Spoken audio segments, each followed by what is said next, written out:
I know you might be upset, but just don't be upset. Like if you're gonna be upset, just don't wild me up, right? Like I get it. I'm not knocking you. I'm not mad at you. I'm a whole L because I was dead wrong. Like I was going for a minute. Now I'm back. And yeah, school was kind of crazy. Work was kind of crazy. So forgive me. In my space of inconsistency, I wanted to do something recorded and all that. Like, but I felt like it was so rushed and it was just so badly done for me. Like I was like, nah, but I'm gonna come back when I could make time for it.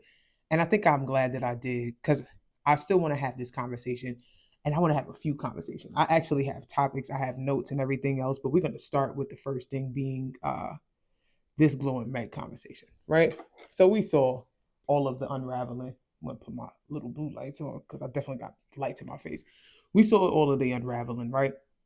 And we peeped, kind of glow jumped out the window, right? So this is my purview. I'm not going to sit here and say that anybody's understanding of it is right, wrong, or anything in between. I saw a lot of conversation, but particularly we're going to focus on this whole dialogue about a destiny swap, the perception that Glow is coming in and trying to take the life of Megan Thee Stallion, which I think is a very interesting conversation. But I remember when I said, what was it, last year, top of this year, when niggas was like, yo, Glow is Megan coded. I remember people wanted to argue with me about that. And I find it so interesting that people are like, coming to grips with like, yeah, there is similarities, but we're gonna stand by on that one. I'm gonna tell y'all a story real quick. Because I'm not a person that believes that people can take your life from you, right? And there's other instances. We're not talking about the morbid aspect of it. We're talking about genuinely like this concept of destiny swap. There's a lot of people that believe in that faith. I don't discount it. I don't call it irrelevant because I feel like it's the power of life, or the power of the tongue, right? Like if you believe it, you believe, you proclaim it, like that's going to be what comes to pass in your life. That's just one of those things. And so, in essence, my perception of this destiny swap conversation is not that Glow has the opportunity or the capacity to take Megan's life or her outcomes, but she has the capacity to apply enough pressure that Megan will put down the life that she's been given. Not different than the conversation that I was having about Cardi before, where it's jumping in with this I am the drama thing, or am I the drama rather, and it turned into all of these beefs and all of these disses, all of these back and forths. And it really comes down to, in order for you to engage with negativity, you have to make room for it.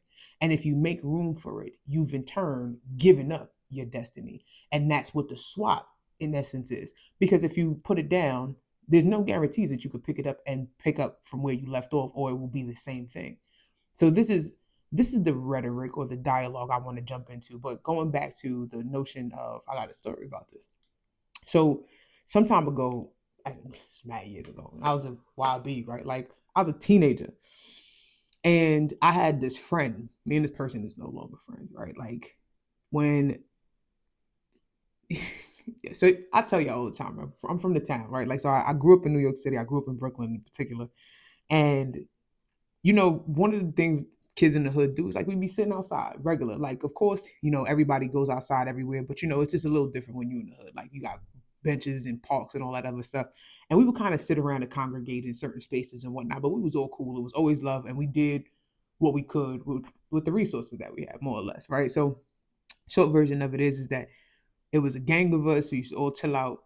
And this one homegirl that I had, like, she went through this phase of like dressing like me, like real deal, like putting on my fits. Like it was weird, it was strange. And circumstantially, a lot of us when we teens, we all kind of wear like a lot of the same stuff. And even now, I would make the argument that we wear a lot of the same things. Like a lot of us claim that we want to be different, but we're usually inspired and moved by certain people, certain influences, and that sort of thing. This is why marketing makes so much money, because it's not about one person having one thing. It's about everybody wearing a lot of the same stuff. It's fine. It's not a big deal, particularly when you're teenagers. That's something that's pretty prevalent. So she would do this thing like come outside. Like I come outside, she'll go and put on clothes that I'm wearing and whatnot. And it was weird. And I to this day, like I think that is weird. Like my sister, she'd be like, "Yo, we should dress her." Like I'm not doing that, bro. We're not dressing like we're adults. But anyway, one day in particular. So not like when you grow up in a certain spot, like you have people that you grow up with that's on the block all the time, and then there's people that visit the block that's not there all the time, but they there a lot more because they like chilling with y'all. So the people that liked chilling with us was around like one of these days, and he was like, "Yo, what's up with that?" I'm like, "I don't know." So next day come, they pull up, and one of my bros was like, "Yo, pull up and let's see." Like, and he telling me what Shorty is wearing so that I wear something different because it had gotten that crazy. Like it was interesting. I come outside. Shorty like, "Yeah, I'll be back. I'm going to the bathroom." Come back out. She got on my got on my same fit. I'm like, "Yo, what the?" So now it's a big deal. And everybody's like, "Yo, Sarah, let me know what you wear tomorrow so we could wear the same thing." Blah blah blah. So it turned into a like an out loud joke because now it's like, this is weird, bro. So as time went by, like she eventually stopped. And I really want to say that it was that incident in particular because they made it a big deal that day. Like she stopped. But it was a moment where I was like, "Yo, what the hell is that about?" And so that made me think about this whole thing. Me and Shorty is not friends. And we stopped being friends for a long time. And as a matter of fact, yo, we stopped being cool. Nah, I'm gonna leave it alone. I'm gonna leave it alone. But we stopped being cool for a stupid reason. And I'll say that it's my understanding that she tried to keep in touch with the person that we stopped talking for. But anyway, uh going back to this experience with Meg and Glow and so on and so forth. What we have right now happening in hip hop culture is specifically around this stand thing. A lot of people and the parasocial dynamic has created relationships, herd effects, followings, and all of that. That's pretty interesting. And right now, it's very popular to dislike Meg. And inside of the popularity of disliking Meg, it seems to me that Glow is looking for her next big turning point in her career, right? So Glow has put out, I want to say like 2 or 3 mixtapes. Don't make me lie. Before she dropped her debut album, Glorious. So the original conversation started with Glow leaning into this rhetoric, right, about Meg is bitter about her debut album, which I thought was interesting. And the fact that Glow went on to respond and like comments and so on and so forth, it kind of let me know sis is a weirdo. But not only did I find that quite interesting, the fact that she went ahead and she took Cardi's song and used Cardi's song to push herself out there, or at the height of making the statement that Meg is bitter and Meg is the person that's antagonizing her. I thought that was very interesting. And I thought that that was very tactful. She also used Monaleo, who is also a person that has talked about collaborating with Meg and likes her and so on and so forth. And I know that it was funny style and notably funny style because Cardi did not repost Glorilla using her song in her story. Going back to that whole thing with the Tory Lane situation where she reposted that song, I'm like, oh, so Glow is being weird. I'll say this. I've seen a few people say things like, oh, Glow don't owe Meg nothing. That's fair. That's your position. You have the right to believe that. I personally disagree in the sense that if me and you ever vibe out to the point that like you are a part of a significant moment of success and recognition in my life, one thing I'm not about to do is play with you, even if we don't get along, right? Like as I mentioned with y'all, like just a minute ago, me and Shorty, me and her is not cool no more. That don't mean I'm gonna go on the internet and dog walk her, dox her, whatever the case might be, because it's not called for. Another element of that was interesting is like a lot of people say, yo, they must be talking about each other because the stylist said X, Y, and Z and blah, blah, blah. I feel like that rhetoric isn't really fair either, right? And I say this because if me and my friend is walking down the street, right?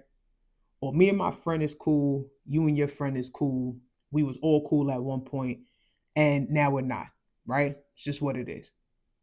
If my friend makes a statement and your friend jumps up and not only attacks the person that says something, but attacks me as well, that's weird energy. Then a third party, Glow's hairstylist, pops in and was like, yo, stream her music and doing all of this weird stuff. And there was that whole thing. And then Glow comes in and likes the picture and then saying something. For me personally, you clearly want to scrap. Like, you clearly got animosity and you want to throw hands. Because as far as I'm concerned, if you do all of that weird moving stuff, you must want to fight, right? I didn't think that that was a reasonable position that people took, but I also understand that people do what they do and they speak from a position or a place in which they enact, right? Like if that's how you move, it's like, yeah, my friend said something because me and them had a conversation. It's like, nah, my friend could genuinely think that you're trash and say what they want to say.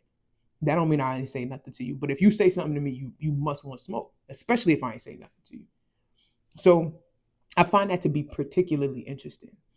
I also go back to that point of her using the strategy of the drama, right? Because again, hip hop has taken on this persona of being beef central. And I find it interesting that, right at the time that she was having the conversation about Meg on Twitter, that the next day her sophomore album, well, let me not quote that because that's not quotation, her sophomore album is coming out. Or she's working on it and she's putting that out there. And I found that very interesting that she was using the Cardi B blueprint, or at least that's how I perceived it, right? That felt very much like, I'm going to create a conversation around somebody and not liking them, and I'm going to use them to be the momentum or the backbone of my story. Because the Glorious album was very much like, I don't want to say it in a weird way, but it was very much like the transition to Glow, a year Glow, like all of that. She talked about it before. She was like, yeah, y'all really had me feeling crazy when she did that cha cha cha, right? When she did that song, niggas was like, yo, that ain't it, bro. That one was bad. And that was her momentum or her story for the Glorious album. Because when you listen to the album, the bass line or the common understanding is like, yo, I'm gonna do whatever I gotta do. I'm gonna thank the Lord, right? Like, she got her gospel moments in there, and she talks about, of course, she talks about niggas that she don't take seriously or whatever the case might be. And then when she did this, I was like, oh, she's gonna make an Am I the Drama, Megan versus Glow kind of moment. At least that, again, that's how I perceived it. I don't think that people make these decisions from empty spaces, and I don't think that it's by accident. Um, as a person that really started messing with Glow because of the dynamic between her and Meg, yeah, I'm out. Respectfully, I'm big on brands. I'm big on like how people show up, and I think that this conversation around like hip hop and this element right here is exactly what's created this shift. But we're going to talk about that in the next one when we talk about how come hip hop is out of the top 40. But I appreciate y'all for popping in, saying what's up. Leave your comments, leave your feelings, and everything else. We're going to keep this conversation going. And again, you'll forgive me. I know you miss me, but I'm back. I'll catch you later.